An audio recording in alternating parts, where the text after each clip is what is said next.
আমরা এই ঘটনার প্রেক্ষিতে বেশ কদিন ধরেই কিরগিজস্তানে বাংলাদেশের শিক্ষার্থীদের নির্যাতনের খবর পাওয়া যাচ্ছে। সামাজিক যোগাযোগ মাধ্যমে ছাত্ররা নানাভাবে আহ্বান জানাচ্ছেন তাদের উদ্ধারের। সেখানকার পরিস্থিতি নিয়ে সোমবার বিকেলে নিজ দপ্তরে সাংবাদিকদের প্রশ্নের জবাব দেন পররাষ্ট্রমন্ত্রী ডক্টর হাসান মাহমুদ। সেখানে পরিস্থিতি শান্ত আছে। আমাদের কাছে যেটুকু খবর, নতুন করে কোনো সংঘর্ষ বা হামলা হয়নি এবং আমাদের ছাত্রদের যতটুকু খবর আমরা জানি যে আমাদের ছাত্ররা এই মুহূর্তে ভালো আছে এবং আমাদের অ্যাম্বাসেডর আজকে যাচ্ছেন এবং গিয়ে ছাত্রদের হোস্টেল এবং বিশ্ববিদ্যালয় পরিদর্শন করবেন। ফেরত আনার মতো সেরকম কোনো দাবি বা পরিস্থিতি হয়েছে বলে আমাদের জানা নেই, বা ছাত্রদের পক্ষ থেকেও ফেরত আনার জন্য বলা হয়নি। এদিকে মিয়ানমার সীমান্তে দেশটির অভ্যন্তরীণ সংঘর্ষে আবারও জড়ো হচ্ছে রোহিঙ্গারা। পররাষ্ট্রমন্ত্রী বলছেন, আর কাউকে বাংলাদেশে ঢুকতে দেওয়া সম্ভব না।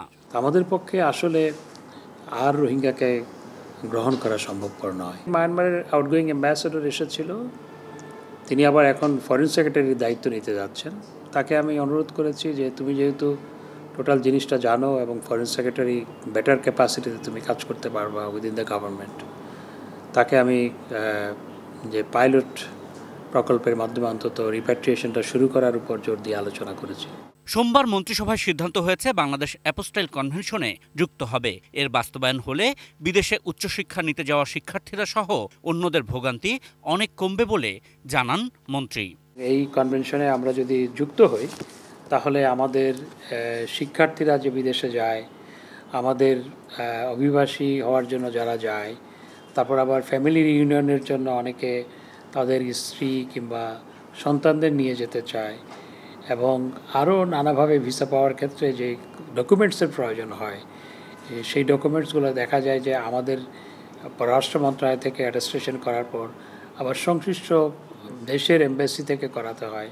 আবার অনেক দেশের এমবেসি এখানে নাই, সেই এমবেসি 90টা দেশের এমবেসি দিল্লিতে অবস্থিত, তারা দিল্লি থেকে আমাদের এখানে কাজ করে।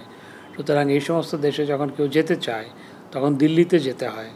দিল্লিতে যাওয়া আবার সেজন্য আবার ভিসা লাগে, সেটার জন্য আবার ওয়েট করতে হয়, প্রচুর টাকা খরচ হয়, সময় নষ্ট হয় এবং ভোগান্তি হয়।